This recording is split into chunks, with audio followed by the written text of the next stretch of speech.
দিচ্ছি, ঠিক আছে? আমি কিন্তু কথার আওয়াজ শুনলে এক্ষুনি -5 করে দেবো হোল ক্লাসকে। এই যে থার্ড বেঞ্চ, ঘাড় ঘোরাচ্ছ কেন?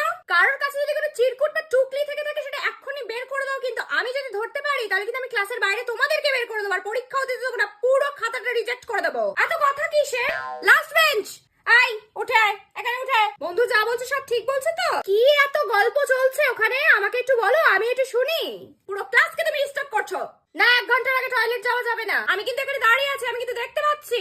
কি এসেছে সিলেবাসের বাইরে? এত কথা কিসে? কোনো কিচ্ছু আসেনি সিলেবাসের বাইরে। টেক্সট বুকটা পড়লে সবই বুঝতে পারতে। একটু ঘুরিয়ে দেওয়া হয়েছে তাতেই আর বুঝতে পারা যাচ্ছে না? মাথায় কি আছে গোবর? একবারে একজনই টয়লেট যাবে। যে যে সুতোটা ভালো করে নাও, খাতাটা ভালো করে বাঁধো, আর 15 মিনিট বাকি আছে। আর একটা বার ঘাটটা ঘোরালে না আমি ঘাটটা